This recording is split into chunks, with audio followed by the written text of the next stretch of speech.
जैसे प्रोफेसर कौशल किशोर मिश्र गुरु जी हालांकि पढ़ाते हो पॉलिटिकल साइंस थे, एक बार उन्होंने मुझे बताया था कि गायत्री मंत्र को भी 200 प्रकार से बोला जा सकता है और उससे अलग अलग प्रकार से अलग अलग फायदा होगा। ऐसा है वो मतलब बेसिकली आप इस साउंड को जैसे बोलते जाओगे ना, जैसे एक ही मंत्र को जैसे इस वाले को ही है तो ओम तारे तू रे सोहा, ओम तारे तू रे सोहा, ऐसे आप इसको बहुत अलग अलग तरीके से बोल सकते हो। बट यदि आप कोर साउंड्स के अंदर जाओगे तब एक ही तरीका होगा, क्योंकि वो प्योर साउंड है। अब उसके अंदर कुछ वो ये जो तरीके है वो क्या है ना, अब हम जो बीच के जो गैप है ना उसको तो मैनिपुलेट कर रहे हैं कि कभी मैं यहाँ पे इसको ज्यादा खींच देता हूँ, कभी यहाँ पे इसको ज्यादा खींच देता हूँ, कभी इस शब्द पे ज्यादा कर देता हूँ, कभी इस शब्द पे ज्यादा कर देता हूँ। बट जो प्योर साउंड जब आप बोलोगे तब वो नहीं होगा, क्योंकि अब आप एग्जैक्ट साउंड को ट्रेस कर रहे हो मंत्र के हिसाब से जब बोलोगे। ये तो देखिए आपने ये जो आनंदमय कोश ये तो आपने उस दिन बता दिया था, बहुत सारी चीजें आपने उस दिन बता दी थी।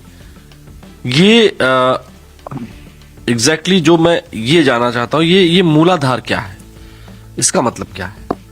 ये नीचे वाला चक्र होता है ना, मूल आधार, जैसे नाम से आपको समझ में आ रहा है वो मूल आधार है।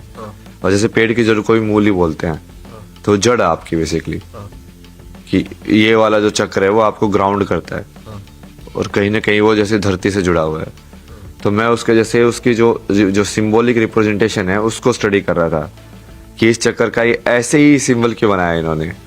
तो मैं उसको देख रहा था कि अच्छा इसके अंदर इन्होंने एक स्क्वायर डाला है, फिर एक सर्कल डाला, फिर उसके बाहर में चार पेटल बनाए ऐसे वाले पत्तियां भी, जैसे इस ऐसे कई बार ऐसे लोग दिखाते हैं कि उन्होंने ऐसे साइड में ऐसे पत्तियां, साइड में नहीं है वो ज्योमेट्री है। तो उसके ज्योमेट्री को आप ऐसे नहीं कर सकते खुद से बना दो कोई भी सिंबल। मतलब ये जो सिंबल जो बनाए गए हैं वो भी ऐसे बनाए गए हैं कि विजुअली भी वो उसी एनर्जी को ट्रांसमिट करे जिस चक्कर के, और फिर उसका एक वो बीज साउंड होता है। तो ये मान लो कि उस बीज साउंड का विजुअल रिप्रेजेंटेशन है कि आप जैसे उस देवी का विजुअल रिप्रेजेंटेशन भी होता है, देवी का मंत्र भी होता है। तो विजुअली जब आप देख रहे हो तब भी आप उसी टाइप की ऊर्जा को इनहेल कर रहे हो जो आप मंत्र बोल के आप जनरेट करते हो। इसलिए वो लिंक होता है विजुअल के अंदर और उसके अंदर।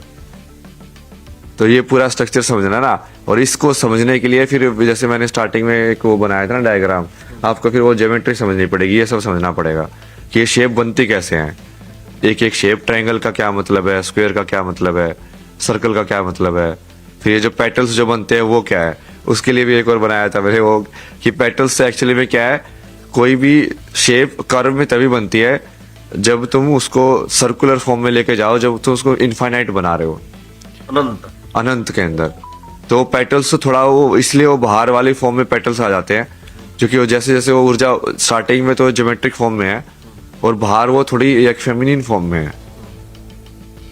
इसी से आप सब कुछ समझ सकते हो। वो दुर्गा का श्री यंत्र समझना कि उसके बाहर के अंदर जो फोर्ट है, वहां पे मैं जैसे ऋषिकेश में एक मैथमेटिशियन से बात कर रहा था ना, तो जब मैं उसको समझा रहा था उसको समझ में आ रही थी वो सारी चीजें। मुझे भी जितना मुझे मैथमेटिक्स समझ में आती है, हालांकि मैं काफी वीक हूँ, लेकिन जितनी मुझे मैथमेटिक्स समझ में आती है आप बता रहे हैं तो मेरा इंटरेस्ट उस दिन भी यही हाल था, आज भी जब मैं समझ रहा हूँ ना। और लोग क्या करते हैं, आपसे क्या जानना चाहते हैं मुझे नहीं पता है, लेकिन जब मैं समझ रहा हूं तो मैं अपने दर्शकों के लिए आप क्या हैं मैं वो बताना चाहता हूं। ये तो बहुत स्टडी किया ना हमने इसके ऊपर पूरा। जैसे मैंने उसको वो बताया कि यंत्र कैसे काम करते हैं, ज्योमेट्री, वो मैथमेटिशियन था तो उसको थोड़ा वो पकड़ ज्यादा अच्छे से गया। तो फिर वो उसने वो शायद कोई ध्यान किया होगा, कुछ किया होगा, अगले दिन आके बोलता है यार ये दुर्गा वाला तो बिल्कुल फोर्ट जैसा है यार, मतलब इसके स्ट्रक्चर को जब तुम देखते हो, जो कि दुर्गा है ना, वो दुर्ग है वो, समझे? समझ में आया आपको? भाषा समझ में आ रही है आपको कि एक्चुअल में संस्कृत वैसे बनाई गई है कि यदि सिमिलर साउंडिंग वर्ड हो तो सिमिलर साउंडिंग मीनिंग होना चाहिए।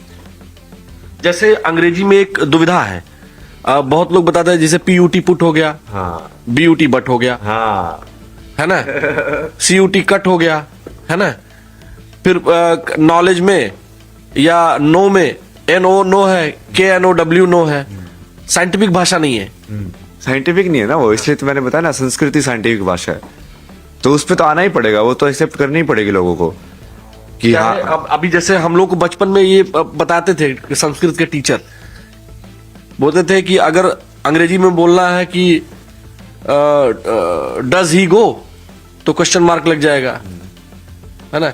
ही इज गोइंग, वो जा रहा है।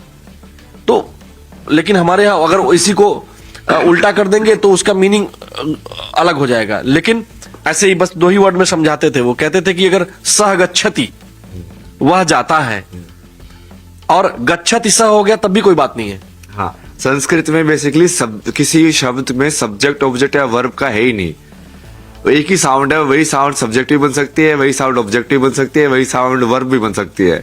तो तुमको सिर्फ साउंड को मिलाना है एक साथ। समझ रहे हो आप? वो कितनी ओपन, मतलब कितने अलग तरीके से कंस्ट्रक्टेड लैंग्वेज है, मतलब कितनी वैज्ञानिक है, कितना टेक्निकली साउंड लैंग्वेज है हाँ, है ना। तो वही तो उसी को समझाना है ना। और जब आप उसको समझोगे, आप मंत्र समझोगे, बहुत सारी चीजें समझोगे इतिहास की, वही ये विज्ञान समझोगे पूरा उसको। संस्कृत से शब्द को भी आप देखोगे, संस्कृत, क्री धातु जो आता है कि जो सम के अंदर, मतलब जो एक्चुअली में पूरे उसको जो बैलेंस के अंदर जो बनाया गया है, फिर संस्कृति भी वहीं से आती है। क्री जो है धातु है ना, उसका आप देखना बहुत जगह पे यूज हुआ है, कर्ता के अंदर, कारक के अंदर, कारण के अंदर, यहाँ पे जैसे संस्कृत के अंदर कृत के उसका यूज हो गया। तो कृष्ण में कितनी बार यूज करते हैं ऐसे कि कर्ता कोई नहीं है, कर्ता बनो। तो क्री धातु को यूज करके कितना कुछ कर सकते हो उसके साथ, ये कि उसके साउंड के साथ। अभी जो आपसे हमारे सहयोगी ने एक प्रश्न पूछा, रितु ज्ञानवानी जी ने, एक्चुअली जब मैं आपसे बात किया, ये हमारे पास में खड़ी थी, बोली कि मैंने तो इंटरव्यू कर लिया है, मैं चलूंगी, उनको एक क्वेश्चन पूछना था। और आपको मैं बताऊं कि वो बोली नहीं, बस महाराज जी से हमको बस जाके उनको देखना है, मिलना है, क्योंकि वो खुद इतनी प्रभावित है कि मतलब उनको लगा कि अभी तक उन्होंने ऐसा संत कोई नहीं देखा जिसके पास वैज्ञानिक नॉलेज हो। अच्छा, कई लोग ये भी कह रहे हैं ना कि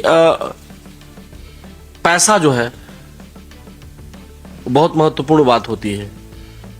कई तरह तरह के एग्जाम्पल भी दे रहे हैं, मैं उस पर नहीं जाऊंगा। आपके लिए धन कितना महत्वपूर्ण है?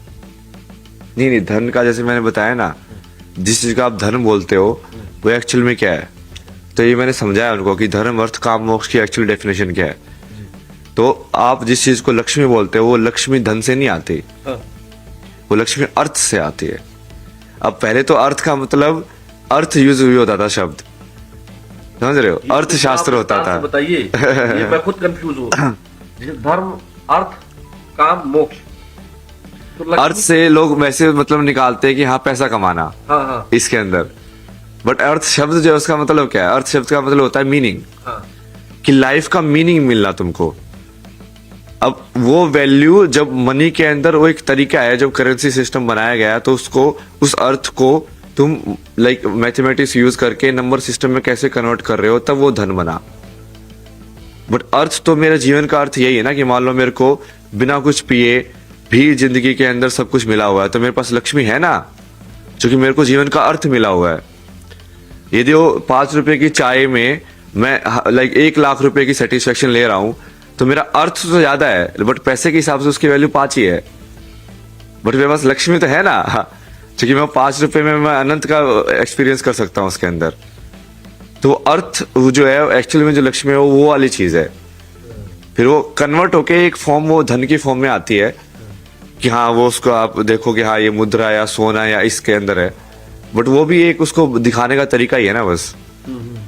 अच्छा, ये दुनिया की अगर हम बात करें, जैसे ये आपने इच्छा, ये मैंने दुनिया की शुरुआत में उसको बताया था ना, जैसे कि पहले एक से अनेक होते हैं, एक से अनेक हुए बट रूप नहीं बदला, सिर्फ एक से अनेक होने की भावना जन्मी, फीलिंग्स। तो इच्छा शक्ति के हिसाब से शुरुआत में जो एक जो ईश्वर था वो अनेक फॉर्म में डिवाइड हुआ, और वो अनेक फॉर्म को फिर मैंने जैसे बताया कि यहाँ से एक से अनेक, और फिर ये रूप के अंदर बना। वो यहाँ से सिर्फ एक से अनेक है, इतना ही शब्द है, मतलब वो एक से अनेक रूप नहीं है, रूप अलग नहीं हुए हैं, बस एक से अनेक हुआ है। ये महत तत्व के हिसाब से होता है कि बुद्धि जो है, जैसे ये मान लो कि इसको डुप्लीकेशन हुआ है सिर्फ, अच्छा। कि एक से अनेक हुआ है, बट वो डुप्लीकेट करके एक से अनेक हुआ है, रूप एक ही है। और उसके बाद फिर जब ये योनियों में आता है तो रूप भी बदल जाता है वो, तब वो एक पेड़ बन जाता है, एक कुत्ता बन जाता है, कुछ और बन जाता है। तो जैसे ज्योमेट्री वाइज मैंने उसको बताया ना, जैसे ट्रायंगल, अब ये जो यहाँ से डॉट डॉट डॉट डॉट है, फिर वो डॉट, ट्रायंगल, स्क्वायर, ये पेंटागन, हेक्सागन, सर्कल, ये सब बन जाता है, वो रूप में बदल जाता है वो, जब वो योनियों के थ्रू पास होता है ब्रह्मा के अंदर। तो यहाँ से ब्रह्मा की सृष्टि और माया चालू होती है, जो मैंने डॉटेड लाइन बताई ना, कि एक से अनेक हुए। तो एक से अनेक मतलब कि वो दूसरे ब्रह्मांड भी हो सकता है। ये एक से अनेक होने की टेंडेंसी कितने भी ब्रह्मांड जनरेट कर सकती है, बट वो एक से अनेक किस रूप में हुए, वो फिर एक जिस रूप में ये ब्रह्मांड बना, वो ये वाला ब्रह्मांड है। कि हाँ, ये 84 लाख रूप है यहाँ पे, 84 लाख जो योनियां है, मतलब बोलते हैं 84 लाख योनियों में अभी तक जो विज्ञान खोज पाया है, मॉडर्न साइंस, वो उससे कम ही खोज पाया है। लेकिन हमारा जो वेद है, जो हमारे पुराण है, जो शास्त्र है, वो 84 लाख योनियां बताते हैं। तो उसी को आप बता रहे हैं कि यहाँ से जब इच्छा प्रकट हुई, भावना प्रकट हुई, उसके बाद उन्होंने एक फॉर्म लिया, फिर अलग अलग स्वरूपों में बट गया, और उसके बाद जो है इस जो तमाम योनियां हैं जिनको आपने बताया, मनुष्य है, लोमड़ी है, शेर, भालू, चीता, बाघ, जैसे मैंने ये बताया ना, जैसे अभी तो मैंने इसको विजुअल ज्योमेट्रिक फॉर्म में हमने देखा है। तो जैसे हमने वहां पे बात की थी ना, आप बोले थे शब्द ही है, उसी को तो शब्द ब्रह्मा बोलते हैं, इसलिए तो सृष्टि को शब्द ब्रह्मा बोलते हैं, कि साउंड से, के मुख से निकला। हाँ, साउंड से जनरेट हुआ है सब कुछ। ये सब भी डाला हुआ ना मैंने यहाँ पे, कि इसको शब्द ब्रह्मा भी बोल सकते हैं। जैसे अभी तो ये सिर्फ विजुअल के अंदर है, जो कि डायरी के अंदर में ऑडियो तो लिख नहीं सकता ना, मतलब ना ऑडियो को तो सिर्फ बोल के बताया जा सकता है एक्चुअल में। तो यहाँ पे तो सिर्फ विजुअल या ज्योमेट्रिक फॉर्म में उसको एक्सप्रेस किया मैंने। तो इस सब को आप, जैसे मैंने आप दूसरे इंटरव्यू में एक बताया कि चेतना को स्टडी करना है ना, इन सबको स्टडी करना है, मतलब चेतना को स्टडी करना है, कि तुम अपने माइंड में देख रहे हो कि तुम कैसे उस फॉर्म को आइडेंटिफाई करके एक फॉर्म से दूसरी फॉर्म में लाइन क्रिएट करते हो, जो लाइन से ही तो फॉर्म बनती है। अब ये बुक की फॉर्म, ये वाली फॉर्म है, वो कैसे पता चल रही है, क्योंकि कहीं ना कहीं एक लाइन बन रही है ना, इस पेज के व्हाइट लाइट के बीच में और इसके डार्क के बीच में एक सेपरेशन आपको फील हो रहा है, तो एक लाइन बनी। और वो सबसे पहली लाइन वो ज्योमेट्री में फील होती है, और फिर आप उसके अंदर डिटेल ऐड करता जाता है ब्रेन, तो उसकी फॉर्म थोड़ा एक लाइक और ऑर्गेनिक फॉर्म के हिसाब से लगती है वो। अच्छा, ये सब जो आप बता रहे हैं मुझे समझ में आ रहा है, तमाम दर्शकों को समझ में आ रहा है, लेकिन कुछ ऐसे लोग होते हैं जिनको अभी थोड़ी देर पहले एक भाई साहब को इंटरव्यू कर रहे थे, पता नहीं कौन थे, उनको ऐसा लगता है कि ये जो सनातन धर्म, वेद, विज्ञान है, ये चमत्कार करता है, मतलब वो चमत्कार के ही पीछे पड़े हुए हैं। उनको लगता है आपके पास आएंगे और वो आपको ही चमत्कार कर देंगे। करने को तो मैं कर भी सकता हूँ, बट वो तुम्हारा समर्पण होना चाहिए। बनाने को तो मैं लोगों को वही बोलता हूँ कि तुम्हारे अंदर समर्पण है तो तुम मुझे बताओ, मुझे भविष्यवाणी करने की जरूरत ही नहीं है। तुम मुझे बताओ कि तुम्हें क्या चाहिए, मैं वैसे भविष्य लिख दूंगा तुम्हारा। ये महाकाल वाला शक्ति है ना, मतलब जब अजना चक्र एक्टिव होने के बाद जब सहस्राना में पहुंचते हो, तो अजना से सहस्राना में पहुंचने के लिए तुमको टाइम के बियॉन्ड जाना पड़ता है, तब जाके ये एक्टिव होता है ऊपर वाला, तब जाके मोक्ष वाला वो होता है। क्योंकि नहीं तो यहां तक अभी भी तुम समय में अटके हुए हो, काल के अंदर जो चित्त के हिसाब से काम कर रहा है। आपकी सारा का सारा काल का अनुभव चित्त का अनुभव ही तो है, मेमोरी का अनुभव ही तो है। यदि मैं उसकी मेमोरी को मान लो, आपका जो आपने जिस उसमें सेव किया है, जैसे हमने इंटरव्यू 7 दिन पहले किया था, ये वाली नॉलेज भी तो मेमोरी के अनुभव में ही है ना। फिर आपने प्लेस किया कि उसके बाद ये दिन हुआ, ये दिन के अंदर मैंने ये किया, फिर उसके बाद ये दिन हुआ। तो यदि वो उसको या तो उल्टा पुल्टा कर दिया जाए या उसको पूरा ही इरेज कर दिया जाए, तब जाके आप काल के परे जाओगे। बट यदि आप काल के परे जाके आपको अनुभव है, तो करने को तो आप काल के अंदर भी बहुत सारी चीजें उल्टी पुल्टी कर सकते हो, करने को तो बहुत कुछ कर सकते हैं ना, बट वो करना क्यों है। लेकिन ये जो आम तौर पर लोग कहते हैं कि मतलब जैसे आज ही की जो बातचीत हुई, अभी लोगों ने कहा आग लगना रोक सकते हैं, अब ये क्या है? नहीं रोकने को तो रोक सकते हैं, उसमें ही नहीं है। बारिश करा दो, आग लगना रोकना है तो बारिश करा दो। अब जैसे हमने इतना सारा ये मंत्र सीखे सब है, उसका यूज तो किया जा सकता है ना। ये ऐसे थोड़ी है, ये अप्लाइड नॉलेज है ये। पर वो उस चीज के लिए आप क्यों यूज करोगे? क्योंकि जैसे ही आपने मान लो अटैचमेंट के हिसाब से यूज कर रहे हो आप, तो आप कहीं ना कहीं फंस गए ना फिर से। विदाउट अटैचमेंट यदि वो चीज हो रही है तब जाके वो चीज भी हो जाएगी और आपको कर्म भी नहीं जुड़ेगा उसका। तो इसलिए मैंने उस दिन भी आपको बोला था कि जैसे मेरी जितनी सिद्धियां मैं खुद के लिए यूज नहीं कर सकता, लेकिन मैं दूसरों को देख सकता हूँ कुछ भी, बट मैं खुद के लिए यूज नहीं कर सकता, क्योंकि जैसे मैं खुद के लिए यूज करूंगा वो फिर मेरे कर्म में अहंकार में जुड़ जाता है वो। तो मुझे तो सिंपल ही रहना पड़ता है भगवान की दया के हिसाब से, क्योंकि मैं भक्ति में ही रहता हूं मैं तो पूरे टाइम। क्या तू जो करा रहा है करता जा। बट वो फिर मेरे थ्रू बहुत सारे ऐसी चीजें लाइक जब टाइम आने पे उसको रिवील कर देता है। जब बहुत सारा ज्ञान तो ऐसा होता है कि मैं स्टार्टिंग में मेरे को कोई आइडिया नहीं होता कि मैं क्या बोलने वाला हूँ, उसको कैसे समझाने वाला हूँ। बट जब मैं बैठता हूँ तो भगवान बोलते हैं कि जो सरस्वती बैठती है वाणी के ऊपर, क्या तू बस इसको देखता जा और बोलता जा, जो तू बोलेगा वो वही है वो चीज। पता नहीं मैं आपके पास तक कितना पहुंच पाया हूं, लेकिन उस दिन भी मैंने इंटरव्यू करने से पहले नहीं सोचा था।